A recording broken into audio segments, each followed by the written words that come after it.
Hello everyone, আসসালামু আলাইকুম। আশা করছি আপনারা সকলেই ভালো আছেন, সুস্থ আছেন।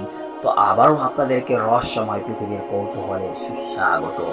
তো আবারও আপনাদের মাঝে রহিম রিয়াদদের সাথে জিনের মধ্যে ঘটে যাওয়া একটি ভয় ভীতিকর ভয়ঙ্কর ঘটনা আপনাদের মাঝে আমরা একে একে 3টি পর্ব তুলে ধরেছি।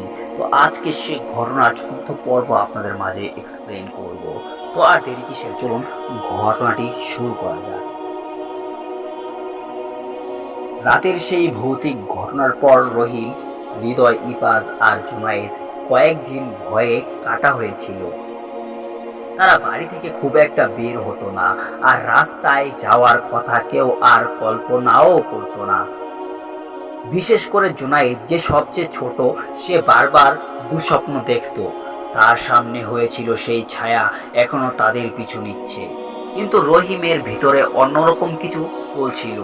সে এই রহস্যের কোনো সমাধান করতে চাইছিল। তার মনে হচ্ছিল এমন কোনো শক্তি বা শব্দ থাকতে পারে যেটা তারা বুঝতে উঠে পারছিল না। সে দিনরাত এই ভৌতিক ঘটনাটা নিয়ে ভাবতে লাগলো। সে গ্রামের বয়স্ক মানুষদের কাছ থেকে জানতে চাইতে শুরু করলো এই রাস্তায় কি ঘটেছিল বা কিসের কারণে এখানে মানুষরা ভয় পায়। একদিন সে তার বন্ধু পরিদের সাথে কথা বলল। ফরিদ রহিমের মতোই কৌতূহলী এবং কিছুটা দুঃসাহসী ছিল।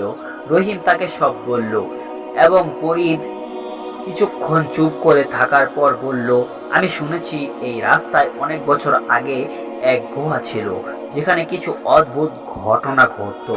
সেখানে যায় কিন্তু শক্তিশালী আত্মা বা জিন সেই গুহার আশেপাশে ঘুরে বেড়াতো। তবে সেটা বন্ধ হয়ে গিয়েছিল অনেক আগে। রহিমের চোখে কৌতূহল ফুটে উঠল, তাহলে গুহাটা কোথায়? হাসান বলল, গুহার মুখটা অনেক দিন আগেই বন্ধ করে দেওয়া হয়েছে, তবে কিছু চিহ্ন হয়তো এখনো থেকে যেতে পারে। রহিম তার ভাই হৃদয় এবং মামতো ভাই ইপাসকে সব জানালো, যদিও তারা প্রথমে খুবই দ্বিধার হয়েছিল।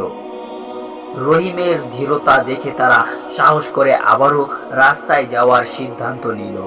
জুনায়েদ যেহেতু সবচেয়ে ছোট, সে এ যাত্রায় যেতে রাজি হলো না, কারণ তার মনের গভীরে ভয় ছিল। রাতের বেলায় না গিয়ে তারা এবার দিনের বেলায় বেরোলো। রহিম, হৃদয়, ইপাজ আর তাদের সাথে বরিত যোগ দিল। গ্রামের এক প্রান্তে সেই রহস্যময় রাস্তার আবারও পা রাখলো তারা।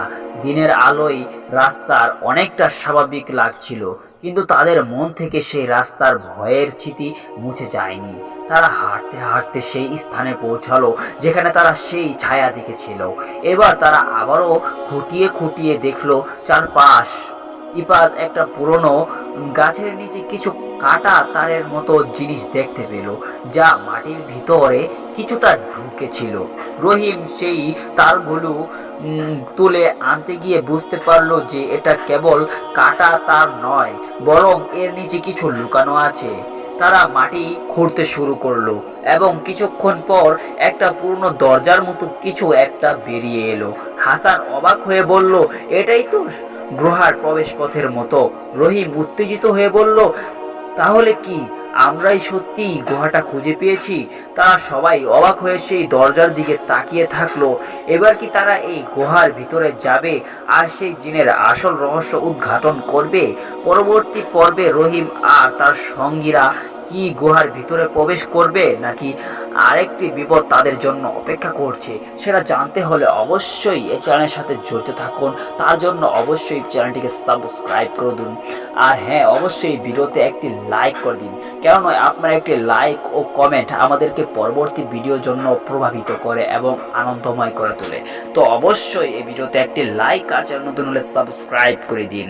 তো পরবর্তী পার্টের জন্য অবশ্যই ওয়েটিং করতে থাকুন। তো ততক্ষণ ভালো থাকুন, সুস্থ থাকুন, নিজের খেয়াল রাখুন। তো অতি শীঘ্রই আমরা নেক্সট পার্ট নিয়ে আসছি। আল্লাহ হাফেজ।